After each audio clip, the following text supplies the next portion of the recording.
A continuación, Noticiero Telesucesos. Clasificación A. Apto para todo público. Un noticiero pensado para usted porque se lo merece. Nos acercamos a la realidad desde diferentes perspectivas. Noticiero Telesucesos.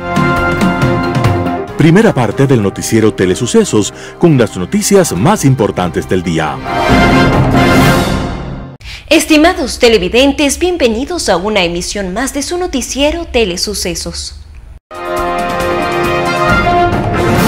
Un día como hoy. Hubo un niño, hijo de actores, que quedó solo en el mundo. Su padre lo abandonó y al poco tiempo su madre murió. Para recaudar fondos y ayudarlo, un hombre de negocios decidió montar una obra de teatro. La obra se llamaba La Monja Siniestra, y para ahorrar costos, la actriz era una mujer a la que los hombres del pueblo la conocían muy bien, precisamente por su profesión nada parecida a la de monja. Quizás por ver a la mujer en tan extraño vestido de monja, en un papel muy ajeno a su oficio y vocación, o quizás por ayudar al huérfano, el teatro se llenó hasta los topes. Y en una escena, la monja siniestra encendió la antorcha, y de paso encendió las cortinas, y metió fuego a todo el teatro. La obra concluyó con casi 100 víctimas quemadas o aplastadas en medio del terror colectivo. No quedó ni un centavo de utilidad. Ese niño que empezaba de manera tan tormentosa su vida se llamaba Edgar Allan Poe, y su vida siempre fue un vértigo de drama sin fin. Poe, el maestro del relato corto, del suspenso y el terror, fue una víctima de todo y de todos a lo largo de su vida. Inclusive fue víctima de la democracia. En el año de 1847 se celebraban elecciones en los Estados Unidos y los cazadores de votos iban de taberna en taberna, emborrachando parroquianos y llevándolos a votar por sus candidatos de una mesa a otra. Un exceso de licor y de votos por la democracia para un Edgar Allan Poe que era alcohólico lo llevó a un hospital donde murió 2 días después, y fue lamentablemente un día como hoy, 7 de octubre de 1849. Pero los lectores de todo el mundo nos emborrachamos con sus historias y estamos felices de no tener felices sueños. Las principales noticias del día. Titulares. 4 ejes de trabajo serán los enfoques de 19 meses del nuevo alcalde Guarderas. Nuevo documento técnico de focalización de combustibles a los transportistas. Sin permisos municipales de Urucuquí se construyó Yachay. Pandora Papers. ¿Qué es una empresa offshore?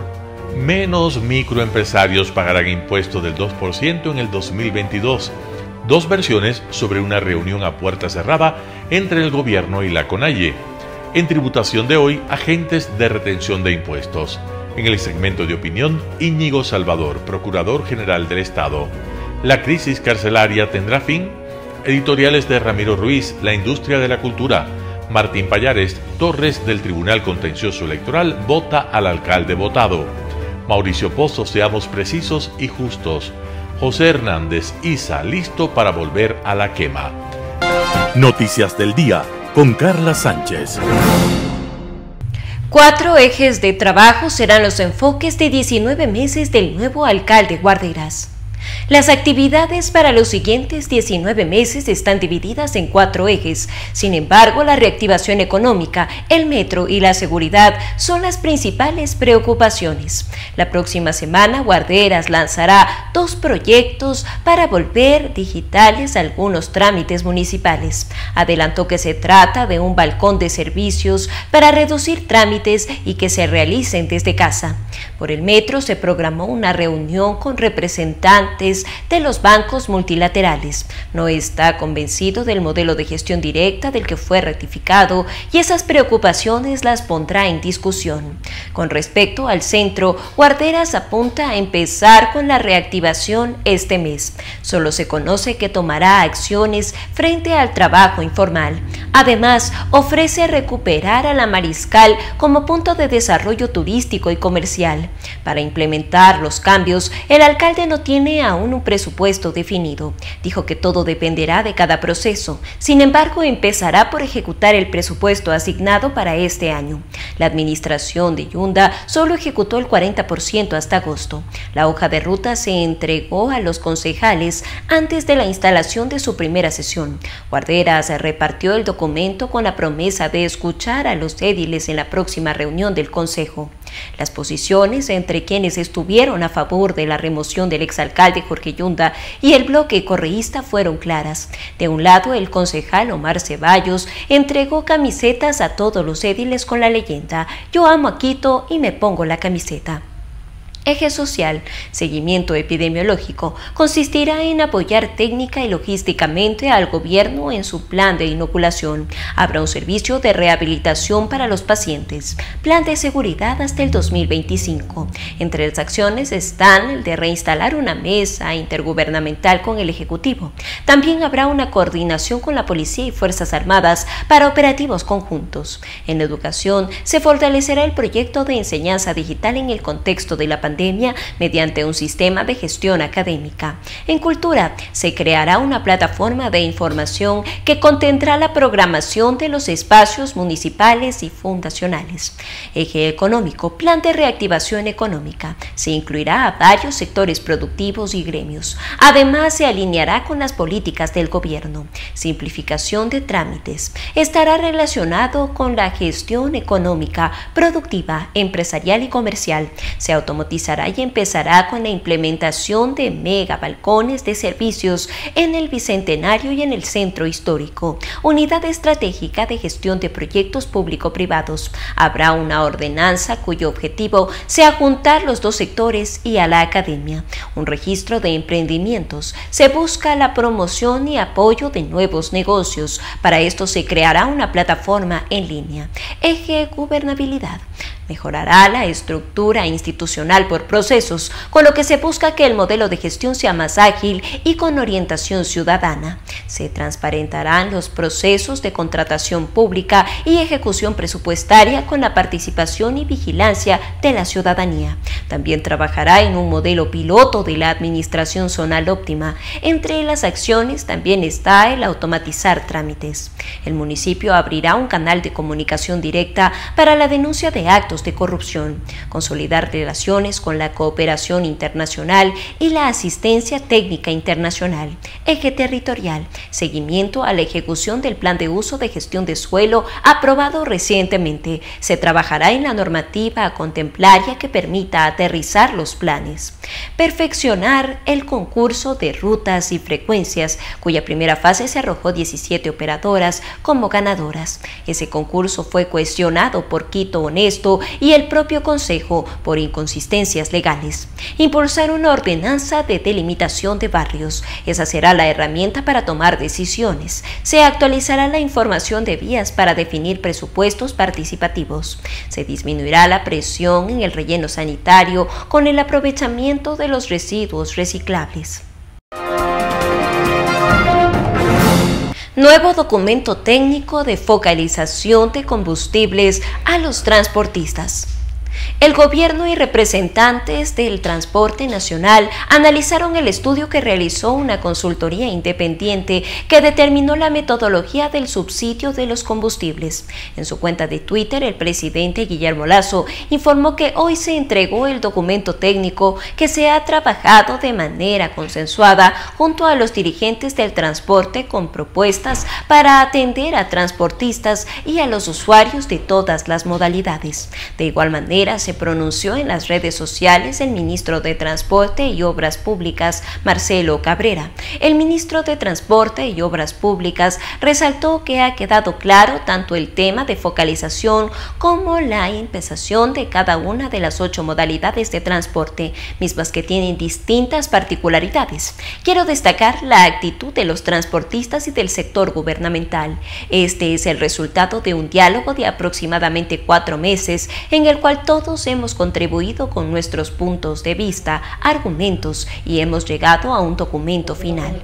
El presidente de la Federación Nacional de Transporte Liviano y Mixto, Napoleón Cabrera, afirmó que los encuentros con el gobierno han dado los resultados iniciales que el sector esperaba hace semanas. Se nos ha entregado algunas propuestas por escrito a cada una de las modalidades del transporte y con base a lo acordado con el mandatario, este documento técnico será presentado ante los integrantes del sector de la transportación para así tomar una decisión final. El representante gremial indicó que la próxima semana se tiene previsto una nueva reunión con autoridades del gobierno para dar la retroalimentación sobre la propuesta presentada la tarde pasada. Esperamos hasta la próxima semana cerrar ese capítulo del tema sobre combustible y renegociación de créditos de la transportación ecuatoriana. El 12 de agosto pasado, el presidente Lasso se reunió con representantes del sector de transporte para tratar la focalización de combustibles. En la reunión también participaron los ministros de Gobierno Alexandra Vela y de Transporte y Obras Públicas Marcelo Cabrera, de Energía Juan Carlos Bermeo y de Economía y Finanzas Simón Cueva, entre otras autoridades. En esta cita del ministro Cabrera señaló que al fin de transparentar los costos y calidad de los combustibles se les contratará una consultoría. Cada una de las modalidades de transporte tiene sus particularidades que serán transparentes con la consultoría. Estamos buscando la mejor solución para la transportación y para el país, se informó en la presidencia. Sin permisos municipales de Urcuquí se construyó Yachay. Todas las edificaciones que han sido levantadas en la ciudad del conocimiento Yachay no cuentan con los permisos municipales correspondientes, así lo asegura Tyron Vega, alcalde del cantón Urcuquí, ubicado en el noroccidente de Imbabura. La administración municipal ha realizado un inventario de este proceso constructivo que se empezó a configurarse desde el 2013. En las dos administraciones anteriores ni siquiera fueron revisados y aprobados los diseños, que es competencia de los municipios. Según el alcalde del cantón, hace 3 meses notificaron a la Secretaría de Educación Superior, Ciencia y Tecnología e Innovación por el incumplimiento de las normas establecidas en el Código Orgánico de Organización Territorial. Ahí se establece que la multa asciende a 1,6 millones de dólares. La Comisión de Fiscalización de la Asamblea Nacional prepara un informe final con una investigación que realiza el proyecto Ciudad del Conocimiento. El 2 de octubre pasado, integrantes de esta mesa legislativa hicieron un recorrido por las diferentes áreas. Fernando Villavicencio, presidente de esta mesa legislativa, también se refirió a que la construcción de la infraestructura no tuvo permisos, lo cual es ilegal. Además que los bienes no están aún a nombre de la Cenecid. Como una alternativa de pago, el municipio de Urcuquí ha planteado a Cenecid un intercambio del monto de la deuda con un área de terreno de la ciudad del conocimiento. La autoridad aseguró que mientras no se solucione esta problemática, no extenderán a la Cenecid el certificado de no adeudar la municipalidad. Ese es uno de los requisitos para realizar las escrituras de las propiedades que están en el polígono de Yachay. Pandora Papers, ¿qué es una empresa offshore? Papeles de Pandora reveló que 35 líderes mundiales, entre ellos el presidente Guillermo Lasso, supuestamente operaron en paraísos fiscales para evitar el escrutinio público. El documento fue elaborado por el Consorcio Internacional de Periodistas de Investigación. En el caso del mandatario ecuatoriano, se informó que deshizo de entidades offshore antes de su última candidatura presidencial.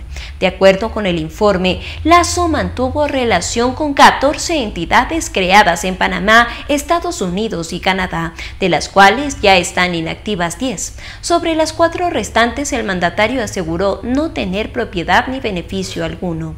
¿Qué es una sociedad offshore?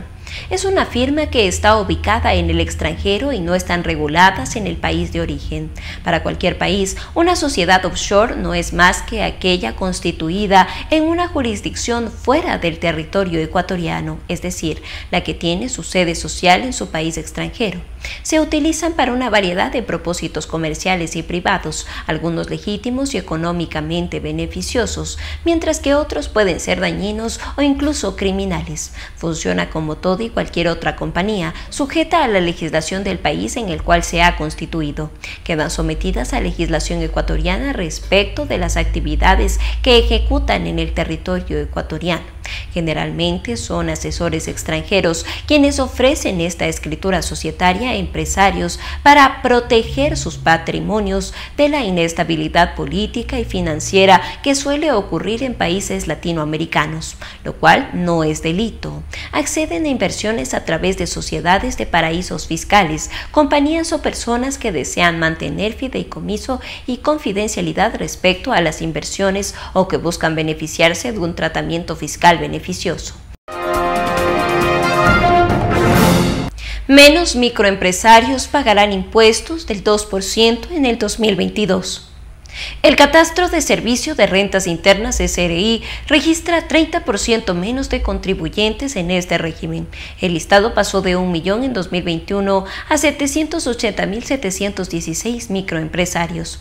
Las personas que tienen entre 1 y 9 trabajadores y que registran ventas o ingresos brutos anuales iguales o menores a $300.000 son consideradas bajo esta figura.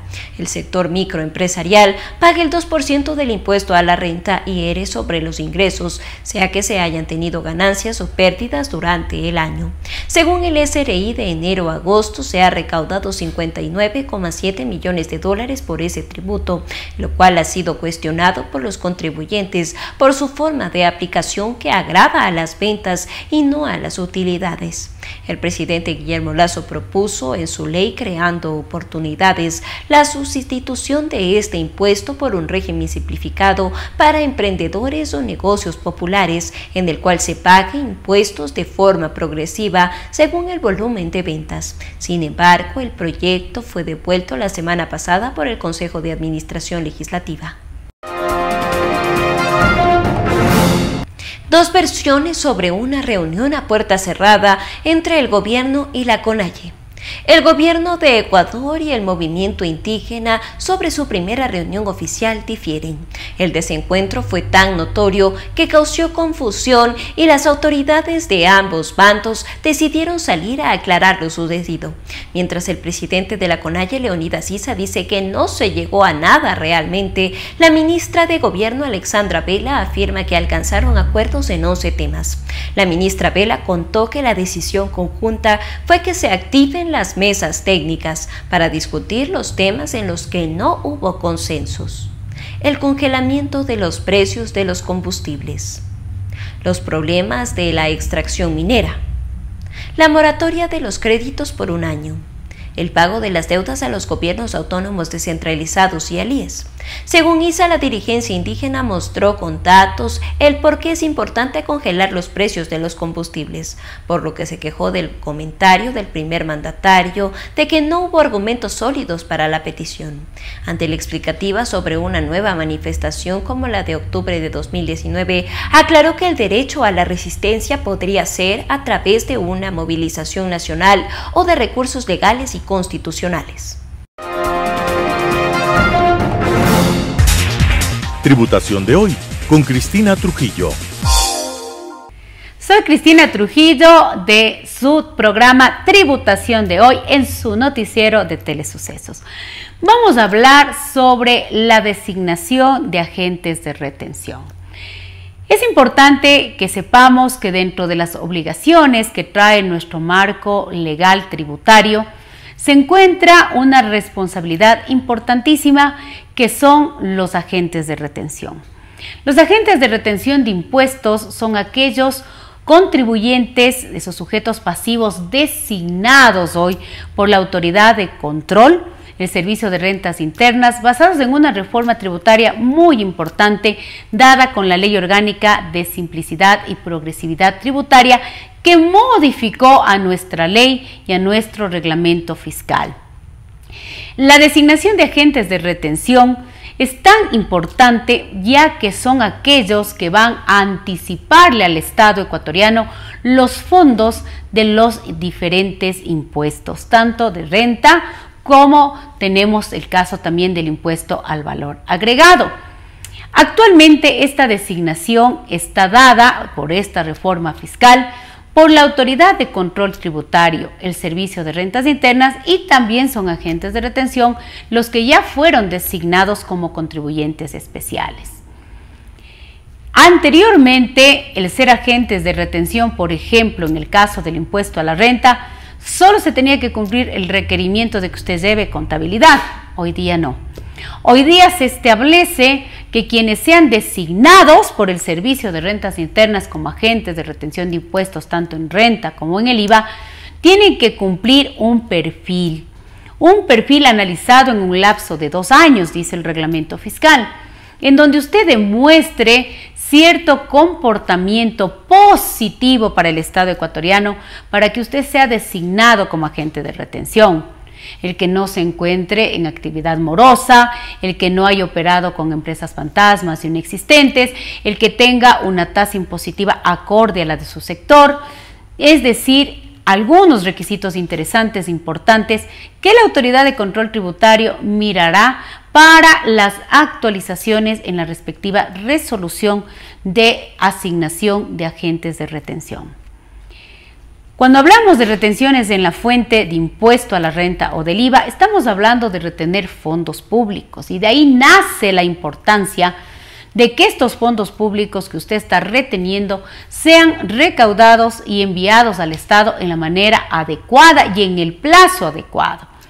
Existen sanciones tributarias duras para los agentes de retención, incluso establecidas en el Código Orgánico Integral Penal, por la gran responsabilidad que tenemos de recaudar anticipadamente estos impuestos para que se nutre, obviamente, la arca fiscal. Es por eso esta reforma de que no todo el mundo que no cumple este perfil positivo pueda ser un agente de retención. De tal manera que se garantiza al Estado ecuatoriano que estos agentes de retención designados a través de este perfil positivo, que tienen esta gran responsabilidad como agentes de retención, cumplan en plazo y forma con su función de retener adecuadamente tanto el impuesto a la renta como el IVA, basado en los porcentajes determinados a través de las diferentes resoluciones a las cuales está facultado por ley y el reglamento la autoridad de recaudación fiscal, como es el SRI. Como siempre, el conocer todas nuestras obligaciones, tanto de agentes de retención como percepción de los impuestos, hace que usted evite riesgos, el estar actualizado, el contribuir positivamente con el país, para que de esta manera nuestras obligaciones fiscales y también nuestros derechos se conozcan. Siempre hay que estar capacitado, actualizado a través de los diferentes medios de información, como podemos tener la página de la Autoridad de Control Tributaria, donde existe normativa, procedimientos que usted debe conocer.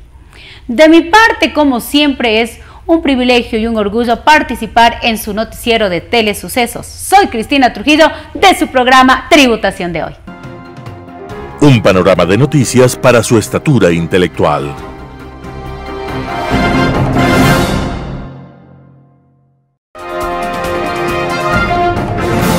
Opinión. El día lunes 4 de octubre, la bancada de UNES ha solicitado a la presidenta de la Asamblea Nacional el enjuiciamiento político de mi persona como Procurador General del Estado por supuesto incumplimiento de funciones. Yo no he incumplido ninguna de esas funciones, no he incurrido en ninguno de los incumplimientos que ellos sostienen que yo he realizado. En realidad, cada uno de los actos que ellos sostienen que es un cumplimiento es, por el contrario, el cumplimiento de mis funciones. Y entonces no me queda otra alternativa que pensar que detrás de esto hay un designio deliberado de cobrar la cabeza del Procurador General del Estado por varios motivos que confluyen. El primero es claramente una motivación de revancha política, pienso yo. Yo participé activamente como acusador particular en el caso Sobornos. En ese caso, como ustedes conocen, la cúpula del correísmo fue condenada por el delito de cohecho, fue condenada a penas de prisión y además fue condenada al pago de una importante indemnización en pro del Estado. Yo como Procurador General del Estado soy además el ejecutor de esa sentencia. Me corresponde como representante de la víctima, que es el Estado, ejecutar esa sentencia. Y en la ejecución de esa sentencia ha habido actos dispuestos por la sentencia, como la colocación de una placa en el Palacio de Carondelet, en donde constan los nombres de los delincuentes. De modo que por este lado hay claramente un afán de cobrarse a manera de revancha política, a manera de vendetta, esos actos, que como digo, no son más que el cumplimiento de mis funciones como representante legal del Estado, tanto al presentar la acusación particular como al ejecutar la sentencia. Esto por un lado. Por otro lado, creo que también hay un afán de desestabilizar adicionalmente al país. En un momento de harta volatilidad política, el hecho de que el representante judicial del Estado, el abogado asesor del Estado, sea defenestrado, añade a la inestabilidad que causa un caos generalizado en el cual pescan los pescadores a río revuelto. Finalmente, creo que el hecho de que cuando en el mes de julio se anunció la resolución definitiva en contra del Estado ecuatoriano en el caso Perenco, y yo por mi parte manifesté mi decisión de iniciar los procesos de repetición contra los funcionarios que dieron lugar a la derrota del Estado ecuatoriano, los que cumplieron los hechos que constituyeron violaciones por parte del Estado ecuatoriano a sus compromisos internacionales. Eso sin duda también causó escozor en el mismo grupo de políticos ecuatorianos. De modo que considero que estos tres elementos son los principales motivos por los cuales ahora se pretende enjuiciarme. Si es que llega a darse este juicio político, naturalmente me defenderé y desvirtuaré y refutaré uno por uno los acápites de supuestos incumplimientos, porque yo no he incumplido mis funciones. La función de Procurador General del Estado tiene la virtud de que es una función técnico-jurídica. Yo no hago otra cosa que cumplir la ley y velar porque se cumpla la ley. No hago otra cosa, yo no intervengo en temas políticos. La Procuraduría General del Estado defiende al Estado ecuatoriano, asesora al Estado ecuatoriano, ejerce control desde el punto de vista legal sobre los contratos públicos, y el cumplimiento de la ley no solo que es mi objetivo y mi motor, sino que también es la justificación de todos mis actos, y eso lo demostraré si es que llega a darse este malhadado juicio político. Opinión. La crisis carcelaria tendrá fin. Este 2021 será recordado por un sinnúmero de eventos sin precedentes en la historia nacional. Lamentablemente, la crisis carcelaria será uno de los episodios tristes de este año que marcará un antes y un después en los temas importantes para el Estado. El manejo de las cárceles y una redefinición de la seguridad nacional. Escenas de horror circularon nuevamente por redes sociales. Ciudadanos desesperados por conocer el destino de sus familiares al interior de los pabellones de la penitenciaría del Litoral fueron un reflejo de la deshumanización que provoca la delincuencia. También ha mostrado la ineficiencia del Estado, ya que no ha adoptado las acciones necesarias para controlar la violencia al interior de las cárceles. Parece que la delincuencia le ha ganado la batalla al Estado al interior de las prisiones, sentando un precedente muy negativo para la seguridad nacional. Sin duda, este problema tiene diferentes causas y para encontrar una solución es necesario un análisis muy profundo que requerirá cooperación de organismos internacionales especializados en el control de las cárceles. Sin embargo, podemos intuir algunos de los problemas que han desatado esta ola de violencia, entre ellos el hacinamiento carcelario, la falta de personas especializadas en el control de los centros penitenciarios y algo que ya lo había mencionado en una editorial anterior, que es la falta de equipamiento y capacitación a los guías penitenciarios. ¿Qué podemos esperar si no se provee de los suficientes insumos a los funcionarios encargados del control del sistema penitenciario? Es obvio que ante la ausencia de un Estado fuerte en las cárceles, estas caerán bajo el control y corrupción de bandas criminales. A pesar de que en el gobierno anterior se decretaron 2 estados de excepción del sistema penitenciario, los resultados están a la vista. Es evidente que la solución al problema va más allá de la aplicación de la capacidad coercitiva del Estado y es necesario aplicar un plan integral y a largo plazo. De momento, el Estado deberá habilitar otros centros de detención para separar a las bandas delincuenciales en disputa. Por otro lado, el sistema judicial debe aplicar medidas sustitutivas y aplicar la prisión preventiva solo como una herramienta in extremis. Desgraciadamente, el hacinamiento carcelario ha provocado que en esta última masacre sean asesinadas algunas personas que guardaban prisión preventiva o que cumplían condenas por delitos menores. Es necesaria una política penal que sea eficiente y que no mida su éxito por el número de personas en prisión, sino por la eficacia en los procesos sancionatorios. El gobierno nacional debe tratar de identificar lo urgente y lo importante en esta coyuntura. Es urgente parar el derramamiento de sangre en las cárceles y es importante desarrollar una solución integral. La cooperación internacional puede ayudarnos a replicar las buenas prácticas para garantizar no solo un verdadero proceso de rehabilitación, sino también la seguridad de todos. Sin lugar a dudas, la crisis del sistema penitenciario es parte del interés nacional por garantizar su propia seguridad. Por ello, no podemos esperar hasta mañana para actuar. Muchas gracias. Editorial. La industria de la cultura, por Ramiro Ruiz. El Ministerio de Cultura y a su vez la Asamblea Nacional tienen que ver con la inexistencia de la industria de la cultura.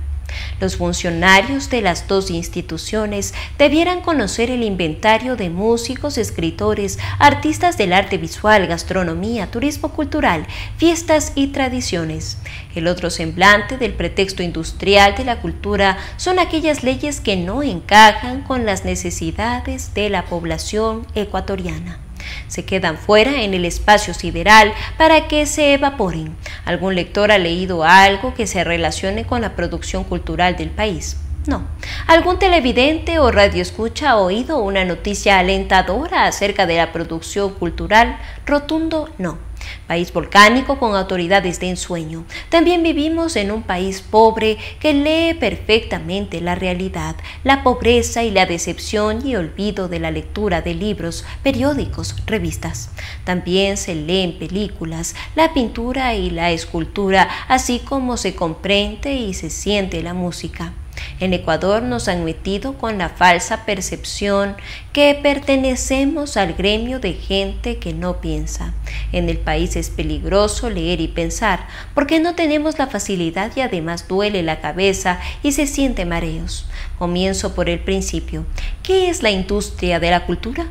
Se precisaría como el enlace de instituciones y empresas que existen por la principal actividad económica que es la producción de cultura con fines lucrativos. ¿Dónde están las instituciones que producen cultura o facilitan el trabajo? Existe una infraestructura física y administrativa que maneja recursos, pero no muestran resultados. Los municipios tienen departamentos de cultura con directores y funcionarios, lo mismo que en los consejos provinciales. La Casa de la Cultura tiene un núcleo por provincia con directores y miembros. Por último, un Ministerio de Cultura que suponemos es el regidor, coordinador, facilitador de la producción cultural. La Casa de la Cultura, cuando publica un libro o la revista y el periódico, lo hacen en tirajes pequeños, 500 ejemplares. Este número no impacta en la sociedad, lo distribuye gratuitamente entre los socios que a lo mejor no leen leen. Lo gratuito tiene poca valía. Lo mismo sucede con los compositores, instrumentistas, arreglistas de la música. Se han desperdiciado energía y trabajo y tiempo y talento. Grabar un disco, ahora no graban discos, para eso están las plataformas dedicadas a publicar música para el mundo. Es una labor de titanes en las representaciones de los músicos en cualquier formato, de orquesta y hasta de un trío, lo hacen como colaboración. Las palabras que siguen en solo ejemplo de un sueño. ¿Qué pasaría en la población si la Casa de la Cultura Ecuatoriana publicaría libros de calidad en contenido, diseño y precios y los distribuiría en colegios, municipios, librerías, puestos de periódicos a precios accesibles y con un despliegue publicitario utilizando medios de comunicación masiva y plataformas de las redes sociales? A lo mejor compren libros y una Coca-Cola para disfrutar la lectura y la chispa de la vida. Antes de la pandemia, la Ley de Cultura le puso en declive a la tarea creativa. Si un escritor termina de un libro a libro, es difícil y casi imposible que encuentre un editor y lo publique en las entidades públicas. Sin embargo, los escritores esperan de las empresas privadas que tampoco invitan a los promocionan. La noción de las industrias culturales encierra la producción y la edición de textos, música, televisión y películas, así como la artesanía y el diseño. Para algunos países, la arquitectura, las artes visuales y las artes escénicas, el deporte, la publicidad y el turismo cultural pueden incluirse como valor añadido al contenido generado, valores para los individuos y las sociedades. Se basan en el conocimiento y la mano de obra intensiva, la creación de empleo y la riqueza. Al fomentar la creatividad y la innovación, las sociedades conservan la diversidad cultural y mejorarán el rendimiento económico. El concepto de cultura ha sufrido cambios en los últimos años. Las sociedades han vandalizado las artes y la literatura y abunda la frivolidad. La cultura es una realidad autónoma hecha de ideas, valores estéticos y éticos y obras de arte y literarias que interactúan con el resto de la vida social y pueden ser fuente de fenómenos sociales, económicos, políticos e incluso religiosos. Por Ramiro Ruiz. Torres, del Tribunal Contencioso Electoral, vota al alcalde votado. Martín Pallares, 4 pelagatos. Finalmente se cumplió lo que se dijo desde el inicio, que los jueces del Tribunal Contencioso Electoral no se jugarían en el caso de la remoción de Jorge Yunda hasta que la Corte Constitucional se pronunciara sobre el tema. Por primera vez desde el 1 de julio que el Tribunal Contencioso Electoral tomó la decisión de confirmar que la remoción de Yunda hecha por el Consejo Metropolitano fue legal, uno de sus jueces tomó la decisión reivindicando la competencia de ese organismo. Se trata de la sentencia que emitió Ángel Torres, según la cual el exalcalde es castigado por no obedecer las decisiones del organismo con la pérdida de 3 años de sus derechos políticos, lo que impediría a Yunda presentarse como candidato a las próximas elecciones seccionales. Si bien la sentencia de Torres aún tiene que ser aprobada por el Pleno, si Yunda la apela, lo cierto es que se trata del primer gesto que sale de ese tribunal en defensa de su competencia. Según Torres, además de la sanción a Yunda de 50 salarios básicos, destituye a 2 jueces de la Corte Provincial por haberse arrogado funciones al aceptar el recurso de protección constitucional presentado por Yunda y devolverle el cargo. También sanciona a la jueza Belén Domínguez por haber dictado una sentencia que se superpone a la actuación del Tribunal Contencioso Electoral y facilita la indebida permanencia de Yunda en calidad de alcalde de Quito.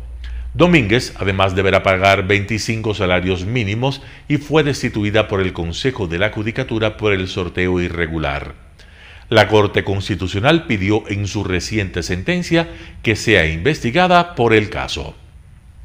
Esta sentencia hubiera sido posible sin la decisión del 29 de septiembre de la Corte Constitucional que dictaminó que el Tribunal Contencioso Electoral era juez constitucional en un caso de remoción de una autoridad elegida en las urnas. Todo hace pensar que no.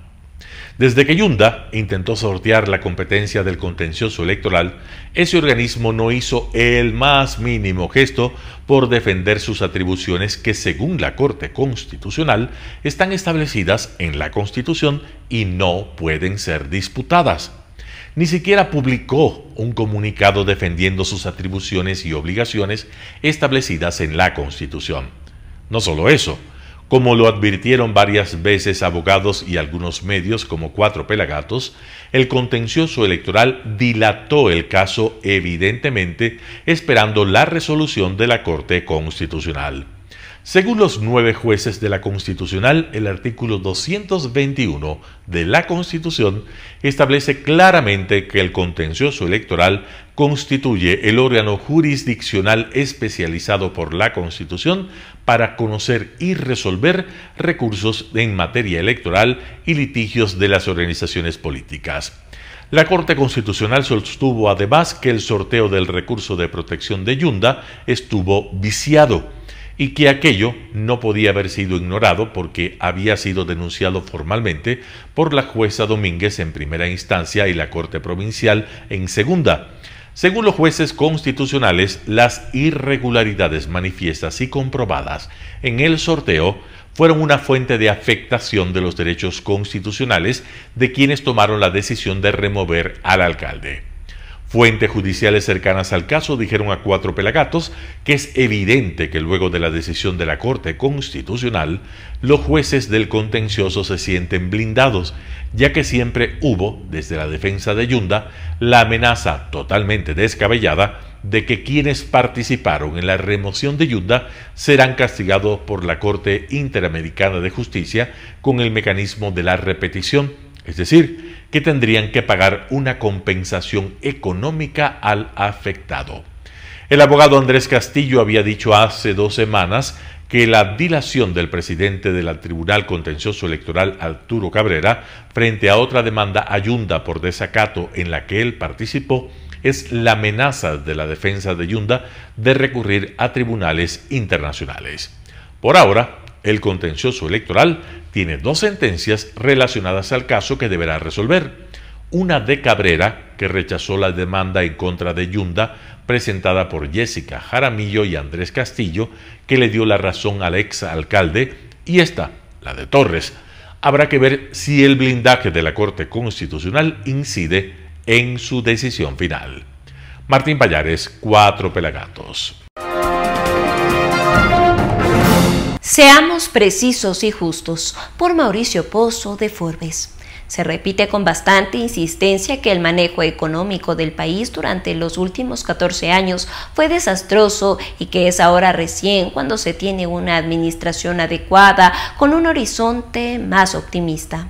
Asoma siendo un mensaje que se lo entiende desde la óptica política, pero es excesivo en lo general e impreciso en lo particular. Sin duda que la década 2007-2017 fue un periodo que acumuló desequilibrios fiscales y extremos, con un crecimiento económico bajo, elevado endeudamiento y una debilidad de la liquidez en el BCE por el propio exceso de gasto del gobierno de esos años. Es además cierto que la política económica aplicada fue lo esencial populista y su vinculación con la economía internacional fue lejana y muy poco productiva. Luego, desde mayo del 2017, con el inicio del gobierno del presidente Lenín Moreno, se tuvo un primer año en lo económico que continuó con la tónica de la década previa, pero con el segundo año produjo un cambio significativo en la política económica aplicada. El gobierno anterior inició un acercamiento con los multilaterales y la comunidad internacional. Estableció metas macroeconómicas en lo fiscal, externo y monetario e inició un programa económico más ordenado y responsable. Los resultados de este cambio en la conducción económica se evidenciaron con la suscripción del primer acuerdo con el FMI y los multilaterales por $10.500 millones que terminó suspendiéndose en diciembre de 2019 por un problema de error involuntario en las cifras fiscales que permitió se suscriba un nuevo convenio en junio de 2020 por $6.500 millones. Se cerró una exitosa renegociación de la deuda externa con los acreedores de bonos que le permitió un ahorro importante de recursos al país y un alivio significativo de liquidez para los siguientes 2 gobiernos, pues las tasas de interés se redujeron de un promedio del 9% al 5,3% anual y el plazo se extendió por 10 años adicionales. Entre otros beneficios, beneficios. Se instauraron reformas económicas como es la fijación de los precios de los derivados de petróleo, que le ahorró al país más de $1.000 millones anuales. Inició un esquema técnico y apolítico para la determinación del salario mínimo vital. Se aprobó la reforma económica de ordenamiento fiscal, como también la ley de ayuda humanitaria. Se suscribió el acuerdo con el Development Financial Corporation, DFC, de los Estados Unidos para viabilizar un beneficio en la monetización de activos de Estado para reemplazar deuda bilateral onerosa por deudas más baratas para ser prestada por el gobierno de los Estados Unidos. Se adelantaron negociaciones con el gobierno estadounidense para un acuerdo comercial, así como la inclusión del Ecuador en el convenio de la Alianza del Pacífico, y se logró aprobar la ley de defensa de la dolarización para proteger el régimen cambiario y fortalecer la solvencia financiera del BCE, recuperando las reservas internacionales. Estos y otras acciones fueron las aplicadas en los 3 últimos años del presidente Moreno durante la peor crisis económica de la historia, resultado de la pandemia. Esto redundó en mejores indicadores fiscales del sector externo, monetarios y de recuperación económica. El gobierno del expresidente Moreno, denominado de transición, permitió aislar el populismo económico del Ecuador, recuperar las libertades y el respeto entre los ecuatorianos, mantener el equilibrio de poderes y acercarse a la economía internacional. Si estas acciones no se habrían realizado, habría sido imposible que al día de hoy el actual gobierno pueda aspirar a una mayor recuperación económica y mejores opciones de progreso. El actual gobierno ha cumplido con éxito sus primeros 100 días en materia de vacunación, que sin duda era la prioridad. Le deseamos los mejores resultados en su gestión, pero seamos más precisos sobre lo actuado años atrás y seamos justos asignando a cada quien lo que le corresponde. Por Mauricio Pozo, de Forbes. ISA, listo para volver a la quema. José Hernández, 4 Pelagatos. Número 1. El libreto de la reunión este 4 de octubre entre el presidente Lasso y la CONAIE lucía para Leonidas Issa escrito con antelación. De hecho, lo ha reiterado en amenazas y ultimátum. Él quiere que el gobierno derogue los decretos que crearon el sistema de bandas que fijan los precios de los combustibles. Varias veces el presidente ha dicho que no lo hará. Los otros puntos, 5 más, dio a conocer antes de la reunión, y esos no revisten en su estrategia el carácter determinante de los combustibles. Número 2. Leonidas Issa, presidente de la CONAIE, llegó a la reunión habiendo tenido que plegar ante las negativas por parte del gobierno a algunas de sus condiciones. El encuentro no fue televisado como inicialmente pidió, pedido enfocado a arengar las bases en detrimento del proceso de negociación. Issa tampoco pudo llegar con un centenar de dirigentes, lo cual forzaba al presidente a abandonar Carondelet para ir a otro lugar. Se acordó que fuera con 50 representantes de la CONAIE, que con los 25 representantes del gobierno tuvieron que apeñuscarse, incumpliendo visiblemente las medidas de bioseguridad. Número 3. Issa tampoco pudo imponer que en la reunión estuvieran los dirigentes sindicales que hacen parte del Parlamento del Pueblo. No ensayó esa jugada pensando en la fotografía.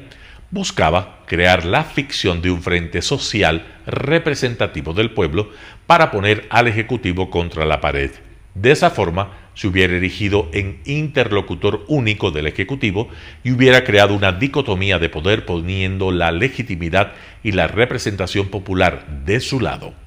El gobierno recibió por aparte a los sindicatos y a otras organizaciones, el FUT, la FENOCIN, y la reunión con Issa fue programada como una más de las que hace la ministra de Gobierno Alexandra Vela en este momento. Un interlocutor importante, ciertamente, pero no hegemónico como él quería. Tampoco pudo llegar a Carondelet con los seguidores que lo acompañaron en el arbolito. Número 4. Issa tiene un libreto desde hace tiempo. Imponer al gobierno, lo mismo intentó con Lenín Moreno, su programa económico que incluye el subsidio a los combustibles. En su tablero de ajedrez, el diálogo que prevé es con jaque mate pastor, en máximo 4 jugadas. Por eso, al final de las conversaciones de más de 3 horas con el gobierno, salió a declarar que no había apertura por parte del presidente de la República y llamó al movimiento a instalarse en una asamblea general para decidir qué hacer. Como si alguien lo ignorara, decretar una movilización nacional contra el gobierno. Otro octubre, salvo que ahora cree tener un pretexto. Número 5. ISA ratificó con creces que no busca un diálogo con deliberaciones y procesos operativos en sus comunidades. Él busca, desde octubre de 2019, un motivo para dar curso a su estrategia insurreccional. Él desea la destrucción del actual sistema, no cree en la democracia formal y quiere instalar, mediante la violencia si fuese necesario, como está dicho en Estallido, su libro, el comunismo en el Ecuador. Número 6. No hay como sorprenderse del doble balance que en horas el país ha escuchado de lo sucedido en Carondelet. Para ISA no hubo nada recuperable, solo la ratificación de la cerrazón oficial que ahora en su narrativa justifica las decisiones que tenía previstas y que ahora piensa operar. Alexandra Vela, ministra de Gobierno, comunicó también que ayer llegaron a 11 coincidencias y las describió, y que para los 5 puntos de discrepancia se acordó crear mesas técnicas, y que ISA pidió un tiempo, no fijaron un plazo, para hacer llegar por escrito los nombres de los voceros de las comunidades indígenas para esas mismas mesas. Si esto es así, ISA mintió y corrobora que para él el proceso político no existe. Él se limita al papel de pirómano. Así, vuelve a fortalecer la idea de lo que lo anima es un proyecto de desestabilización y que él, lejos de ser un dirigente indígena como lo ha conocido el país, es un activista revolucionario profesional. Número 7. ISA mete al movimiento indígena, ahora dividido ante su actitud, en un callejón sin salida. Él juega sin cese a todo o a nada, a cara o sello.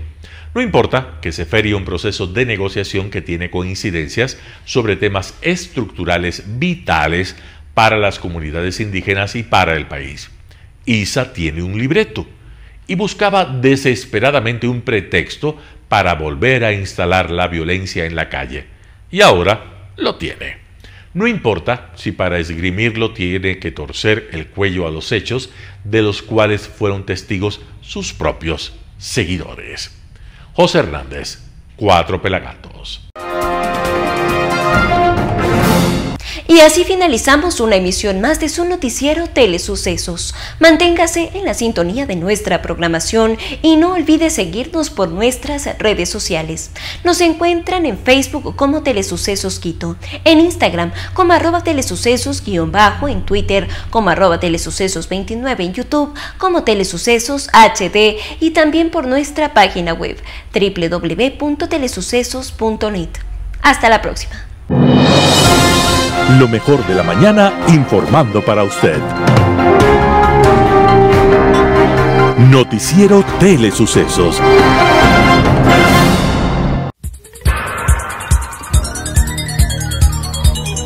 Las opiniones vertidas en este espacio por la producción y dirección del programa son de exclusiva responsabilidad de sus autores y de quienes intervienen en ellos.